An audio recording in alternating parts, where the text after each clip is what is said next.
Hello student, welcome to my channel genius study. आज हम करेंगे मैथमेटिक्स की वर्कशीट नंबर 10, जिसकी डेट है 5/8/2021। ओके, चलिए स्टार्ट करते हैं हमारी worksheet. To know our numbers. Okay, ये हमारे चैप्टर का नेम है। इसके अंदर हमारा कॉन्सेप्ट है आज कॉन्सेप्ट ऑफ डिवीज़न। आज हम करेंगे इसमें डिवीज़न। पिछले वाले वर्कशीट में हमने मल्टीप्लिकेशन की थी, अब इस वाले में है हमारा डिवीज़न क्या है। ओके, चलिए देखते हैं। डिवीज़न जो है वो एक तरह से रिपीटेड सबट्रैक्शन है। रिपीटेड सबट्रैक्शन मतलब माइनस करना, रिपीट करना, माइनस फिर माइनस फिर माइनस। ओके, चलिए देखते हैं इसके बारे में हम। Sonu has 16 balls. He has to divide these ball equally among 8 friends. Sonu के पास 16 बॉल हैं, जिसे उसने अपनी 8 फ्रेंड्स के अंदर इक्वली डिवाइड करना है। How many balls can each friend gate equally? कितने फ्रेंड्स को इक्वली मतलब इक्वली ये बॉल्स मिलेंगी। ओके, क्वेश्चन ये है कि सोनू के पास 16 बॉल हैं, उसके 8 फ्रेंड्स हैं, 8 फ्रेंड्स हैं, जिसे उसे ये बॉल इक्वली डिवाइड करनी है। तो बता सकते हैं कितनी कितनी बॉल्स हर एक फ्रेंड के पास आएंगी। तो हम देखते हैं रिपीटेड एडिशन करके कैसे पता चलता है। तो यहाँ पर है 16 माइनस 8। 16 में से 8 माइनस करेंगे तो 8 आया। ओके, फिर 8 में से 8 माइनस करेंगे, फिर हमारा आंसर आया 0। तो ये ईच फ्रेंड गेट्स 2 बॉल्स। कैसे पता चला कि 2 बॉल्स? क्योंकि 2 बार हमने माइनस करा है। पहले 16 में से 8 माइनस करा, फिर 8 में से 8 माइनस करा। ओके, 2 बार हमने माइनस करा है, तो इसलिए यहाँ पे 2 बॉल हर फ्रेंड्स को दी जाएंगी। 8 फ्रेंड्स को कितनी बॉल मिलेंगी? एक फ्रेंड को मिलेगी 2 बॉल्स। तो 16 बॉल इक्वली डिवाइड हो जाएंगी 8 फ्रेंड्स के अंदर। ओके, रिपीटेड सबट्रैक्शन मतलब यही होता है कि बाद जब तक हमारा आंसर 0 ना आ जाए तब तक उसे माइनस करते रहो, लेकिन सिर्फ एक ही नंबर को। जैसे 16 में से टोटल बॉल 16 थी तो 16 लिया, 8 फ्रेंड्स हैं तो 8 लिया, तो 16 में से 8 को माइनस करा, 8 आया, फिर दोबारा 8 को 8 में से ही माइनस करेंगे। जो भी हमारा आंसर आता है यहाँ 16 माइनस 8 करने पे जो भी आंसर आएगा उसको उसी नंबर में से ही माइनस करना है। ठीक है, 8 माइनस 8 आया 0। ओके, जितनी बार हम रिपीट करेंगे माइनस करने में उतने ही इसे कहते हैं रिपीटेड सबट्रैक्शन। ओके, चलिए हम आगे बढ़ते हैं। आगे हमारा है व्हाट इज़ डिवीज़न। डिवीज़न क्या होता है? डिवीज़न के 5 फैक्ट होते हैं, जैसे मल्टीप्लिकेशंस के थे। ओके, फर्स्ट है रिपीटेड सबट्रैक्शन, कि इसके अंदर रिपीटेड सबट्रैक्शन करते हैं, माइनस तब तक करते हैं नंबर्स में से नंबर्स को जब तक आंसर 0 ना हो जाए, जो जैसे मैंने आपको ऊपर समझाया है। दूसरा है कि डिवाइड करते हैं। डिवाइड करना जैसे नॉर्मली जैसे हम डिवाइड करते हैं, जैसे 5 में से 5 गए तो क्या आंसर आया? 1। 5 को 5 से डिवाइड करेंगे तो आंसर आया 1। ऐसे अगला है सब डिवीज़न। डिवीज़न करना माइनस वो यही डिवीज़न करना, जैसे हम मतलब डिवाइड करते हैं। ओके, इक्वल डिस्ट्रीब्यूशन ज़रूर होना चाहिए कि हर चीज़ को इक्वली सब कुछ मिले। जैसे यहाँ पे था 16 बॉल थी, 8 फ्रेंड्स थे, तो इन्हें इक्वली किस तरह से मिले बॉल्स, जिसमें ताकि सबको बराबर मिल सके। मेकिंग इक्वल ग्रुप्स, और ग्रुप्स भी इक्वल ही होने चाहिए। ओके, ये सारे 5 पॉइंट्स हैं डिवीज़न के। ये इंपॉर्टेंट है। ठीक है, इन्हें अलग से लिख लीजिएगा कॉपी में। जब आप वर्कशीट बनाएंगे इन 5 पॉइंट्स को ज़रूर हाईलाइट करना। ओके, अगला है some interesting fact about division. के डिवीज़न के कुछ इंटरेस्टिंग फैक्ट होते हैं। ओके, तो वो हम देखते हैं वो क्या हैं। 1, division by 0 is not possible. Division को कभी भी 0 से हम डिवाइड नहीं कर सकते। डिवीज़न को अगर हम 0 से डिवाइड करेंगे तो आंसर भी 0 ही होगा। ओके, ये हमारा फर्स्ट है। सेकंड है the division is an operation inverse of multiplication. Division जो है एक तरह का ऑपरेशन है मल्टीप्लिकेशन का। ओके, अगला है when a number is divided by itself. जब किसी नंबर को डिवाइड किया जाता है उसी नंबर से, द क्यूटिएंट इज़ ऑलवेज 1। क्यूटिएंट मतलब होता है आंसर। जब हम जैसे फॉर एग्जांपल यहाँ दिया हुआ है 5 डिवाइडेड बाय 5। 5 को अगर हम 5 से ही डिवाइड करेंगे तो आंसर क्या आएगा? ऑलवेज 1। कोई भी नंबर हो, जैसे कि हम 2 से करेंगे, 2 से डिवाइड करेंगे, सेम नंबर को उसी नंबर से करेंगे तो हमारा आंसर आएगा हमेशा 1। ओके, ये हमारा तीसरा पॉइंट है। फोर्थ है, when we divide any number by 1 the quotient is the number itself. इसका मतलब है जब हम किसी भी नंबर को 1 से डिवाइड करेंगे तो आंसर वही आएगा जो हमारा नंबर होगा। फॉर एग्जाम्पल, जैसे 2 को डिवाइड करा इन्होंने 1 से, तो आंसर क्या आया? 2। समझ में आया आपको? जैसे 5 को अगर हम 1 से डिवाइड करेंगे तो आंसर क्या आएगा? 5, मतलब ये वाला नंबर आएगा 1 से डिवाइड करने पे। ओके, ये हमारे सम इंटरेस्टिंग फैक्ट हैं अबाउट डिवीज़न में। इसका फर्स्ट पॉइंट क्या है कि डिवीज़न, अगर हम किसी भी नंबर को 0 से डिवाइड करेंगे तो पॉसिबल नहीं है, आंसर 0 आएगा। दूसरा है कि अगर हम किसी नंबर को 1 से डिवाइड नहीं, अगर हम किसी नंबर को उसी नंबर से डिवाइड करेंगे तो आंसर 1 आएगा। और तीसरा है, अगर हम किसी नंबर को 1 नंबर से डिवाइड करेंगे तो आंसर सेम वही नंबर आएगा जो ऑलरेडी वहाँ दिया हुआ है। ओके, अब हमारी वर्कशीट आती है। चलिए, वर्कशीट में अब हमारे क्वेश्चंस हैं, लेट्स डू। इसमें क्वेश्चन नंबर 1 है, डिवाइड करना है। इसके अंदर डिवाइडेड 63048 बाय 45। 45 से यहाँ इसे लॉन्ग डिवीज़न मेथड के ज़रिए इसे डिवाइड किया गया है। 45 को 1 पे गए, 1 से करना है। 45 1 दा, ये हमारा यहाँ पे डिवीज़न दिया हुआ है।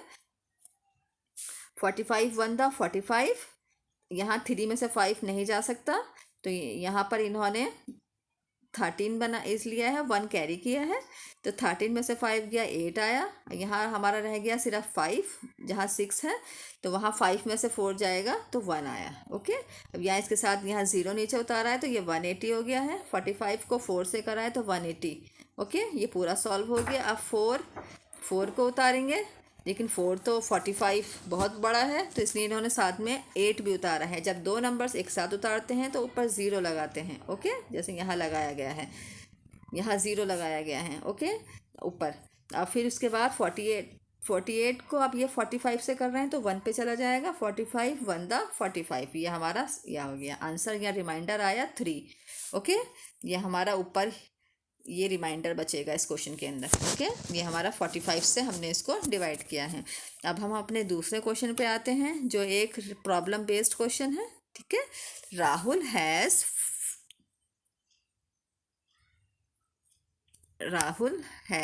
for 12 flowers.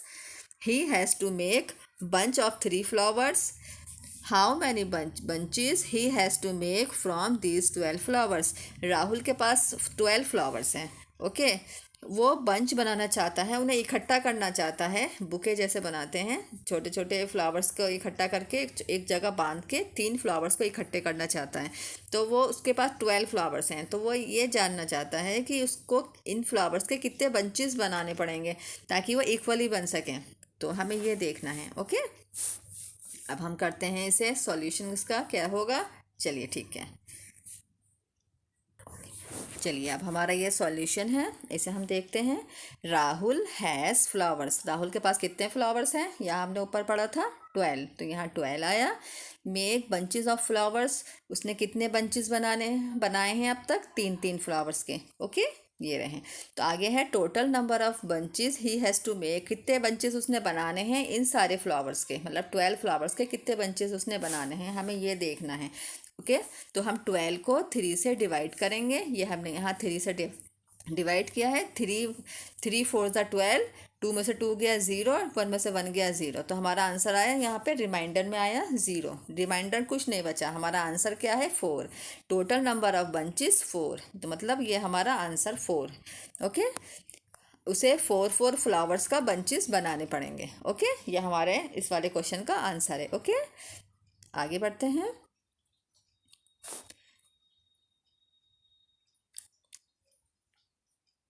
अब हमारा अगला क्वेश्चन है ब्रेन टीजर।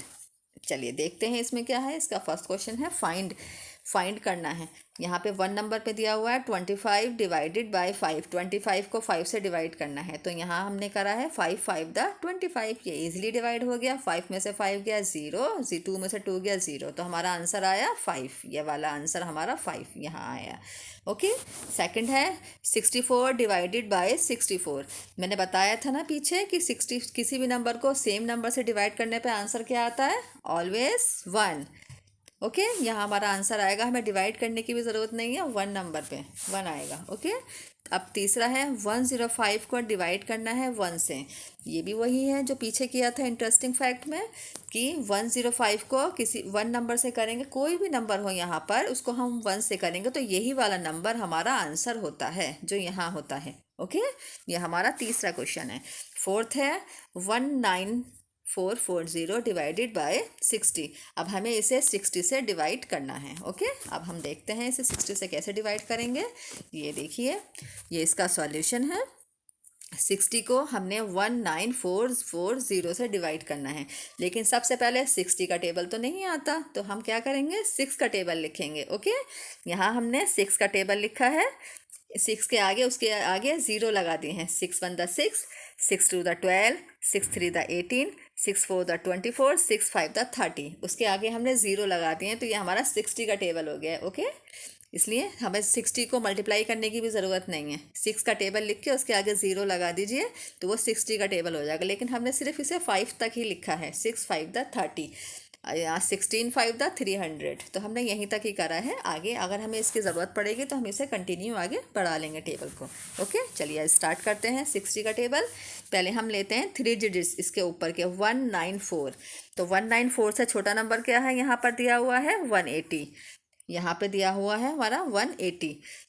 ठीक है, तो हम 3 पे जाएंगे, तो 3 पे गए, 180 यहाँ लिखा, 4 में से 0 गया, यहाँ आया 4, और 9 में से 8 जाएगा, 1 आया। ठीक है, 1 में से 1 गया, आंसर आया 0, तो यहाँ हमारा हो गया सिर्फ 14। ऊपर से 4 नीचे उतारा हमने, यहाँ पे ये बन गया 144। अब 144 से छोटा नंबर देखना है, तो 144 से छोटा नंबर 120, तो हमने यहाँ 2 पे लिया 120। ठीक है, अब इसमें से इसको माइनस करेंगे। 4 में से 0 गया 4, 4 में से 2 गया 2, 1 में से 1 गया 0, तो अब ये हमारा आंसर है 24। ठीक है, अब हम ऊपर खाली 0 रह गया, उसे भी हमने एरो से नीचे उतारा है, तो 240। अब हमारा ये नंबर, तो 240 तो हमारे 4 पे ही दिया हुआ है 60 के टेबल में, ये रहा। ओके, तो 240 4 पे गया, तो 240, 0 में से 0 गया 0, 4 में से 4 गया 0, 2 में से 2 गया 0, तो हमारा रिमाइंडर आया कुछ भी नहीं। और हमारा क्यूटिएंट क्या है, मतलब आंसर क्या है, 324। ये हमारा 60 से डिवाइड करने पर ये हमारा आंसर आया 324। ओके, अब हमारा अगला क्वेश्चन है डिवाइड। इसमें भी डिवाइड करना है, 5910 बाय 4। 4 से डिवाइड करना है। 4 का टेबल लिखने की ज़रूरत तो है नहीं, वो तो सबको ही याद होगा, है ना। चलिए स्टार्ट करते हैं 4 का टेबल। पहले हम खाली 5 को लेते हैं इसमें। 4 1 द 4, तो 5 में से 4 जाएंगे तो 1 आया, 9 ऊपर से हमने नीचे उतारा, 19 बन गया। 4 4 द 16, 16 में 19 में से 16 गया, कितना आएगा 3, ऊपर से हमने 1 उतारा, तो ये 31 बन गया हमारा। अब ये कौन सा नंबर पर जाएगा, 31 से छोटा नंबर सोचते हैं पहले। 4 1 the 4, 4 2 the 8, 4 3 the 12, 4 4 the 16, 4 5 the 20, 4 7 the जल्दी सोचो, 24, 4 8 द 28। ओके, 28 4 नंबर पे जाएगा। तो अब हम यहाँ लिखेंगे 8, ओहो सॉरी, यहाँ हमने 7 लिखा है, यहाँ 8 आएगा। 4 8 द 28, नहीं 4 7 द 28, सॉरी, इसे डिलीट करिए, 7 पे जाएगा। 4 7 द 28, तो 11 में से 8 जाएंगे तो 3 आएगा, क्योंकि यहाँ 1 में से 8 तो नहीं जा सकता, हमने इधर से कैरी किया है, ये रहा। तो हमने 3 में से एक 1 इसे दे दिया, तो ये अब हमारा 11 बन गया। 11 में से 8 जाएंगे तो 3 आए, यहाँ 2 रह गया, 2 में से 2 गया तो 0, यहाँ कुछ भी नहीं बचा। अब यहाँ हमारा 3 है, ऊपर हमारा लास्ट में ऊपर 0 रह गया था, उसे हमने नीचे उतारा, तो ये फिर 30, तो 4 7 द 28, तो यहाँ फिर 28 आया। अब हम 0 में से 8 माइनस तो नहीं कर सकते, तो हमने इसे 1 इधर से कैरी किया, तो ये 10 बन गया। 10 में से 8 जाएगा तो आंसर आएगा 2। तो हमारा इसमें रिमाइंडर बच रहा है। रिमाइंडर क्या बच रहा है? 2। 2 हमारा रिमाइंडर है। यहाँ हमने इसे मेंशन किया है। क्यू हमारा है, क्यू मतलब क्यूटिएंट, जो आंसर होता है 1477 और रिमाइंडर होता है 2। ओके, ये हमारा सेकंड क्वेश्चन कंप्लीट हुआ। अब हम अपने थर्ड क्वेश्चन पे आते हैं। ये हमारा थर्ड क्वेश्चन है। ये भी एक प्रॉब्लम बेस्ड क्वेश्चन है। चलिए पढ़ते हैं। A gardener purchase 930 mango sapling to plants them in his garden. एक गार्डनर ने, एक माली ने परचेज किए हैं 930 मैंगो सैपलिंग, मतलब मैंगो के छोटे छोटे पौध होते हैं ना, जिन्हें ज़मीन में उगाया, मतलब उगाते हैं ताकि वो बड़े हों। To plant them in his garden, अपने गार्डन में उगाने के लिए। He planted equal number of mango sapling in 7 row. उसने इस तरह से उन्हें प्लांट किया, इस तरह से उन्हें मतलब उसमें फिक्स किया है ताकि हर रो के अंदर 7 उसके मैंगो के सैपलिंग्स लगा सके। Find out the maximum number of plant in each row. हमें ये फाइंड आउट करना है कि उसने कितने प्लांट्स लगाए होंगे 7 रो के अंदर। ऐसे ही 7 लाइन्स जैसे उनने बनाई होंगी, तो उसमें कितने प्लांट्स को उसने प्लांट किया है। और आगे एक क्वेश्चन और है, and how many plants remain left. अगर 7 मतलब प्लांट्स एक लाइन में लगाए हैं तो कुछ बचा है उसके पास या नहीं, हमें इस तरह से अभी इसका आंसर देखना है। ठीक है, अब हम इसको देखते हैं, इसका सॉल्यूशन क्या है। ये देखिए, सबसे पहले इसकी इक्वेशन बनाएंगे कि ये किस तरह से लिखा जाएगा। चलिए देखते हैं। A gardener purchased mango sapling. Gardener ने परचेज की है मैंगो सैपलिंग कितनी? 930। ये लिखा हमने इक्वल में। नीचे वाली लाइन में लिखेंगे ही प्लांटेड इन ईच रो। उसने हर रो में कितने प्लांट मतलब फिक्स करें? 7 करें। अब थर्ड लाइन में लिखेंगे total number of plant in each row. उसने total number in each row मतलब 7 उसने कितनी रो बनाई हैं, उसमें कितने प्लांट्स आए होंगे, हमें ये बताना है। तो 930 डिवाइडेड बाय 7, तो हम इसे 7 से डिवाइड करेंगे। चलिए देखते हैं।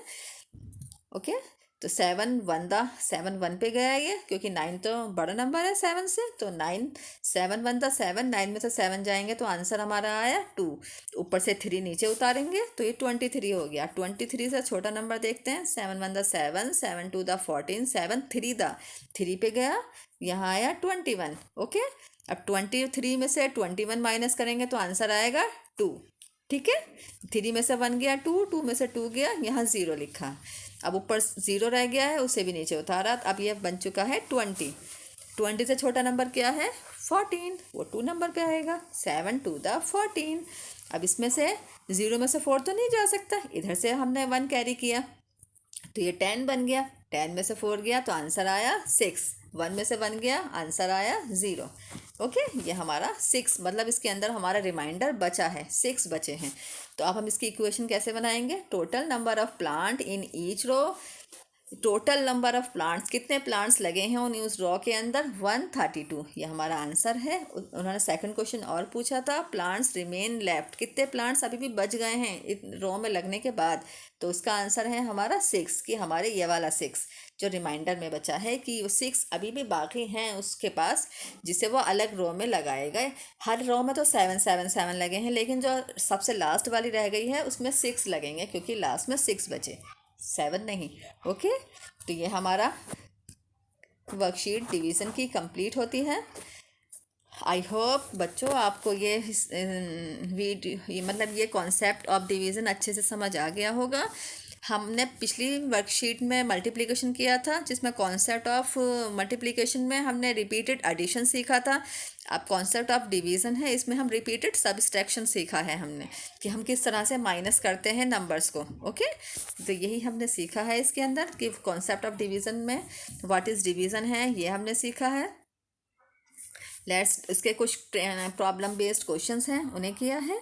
ओके, ये सारे क्वेश्चंस मैंने अच्छे से आपको समझा के बताए हैं ताकि आपको कोई भी किसी तरह का डाउट ना रहे। अगर आपको फिर भी कोई डाउट है, कोई प्रॉब्लम है इन क्वेश्चंस को डिवीज़न को करने में, तो आप प्लीज़ मुझे मेरे कमेंट बॉक्स पे लिखकर ज़रूर बताएं। अगर आपको मेरी ये वीडियो अच्छी लगी हो तो इसे प्लीज़ लाइक करें, शेयर करें एंड सब्सक्राइब करें। एंड हम फिर मिलेंगे हमारी अगली वर्कशीट में। तब तक के लिए bye bye and take care and keep maintain physical distance of 6 feet और 2 yards। Okay, bye, take care.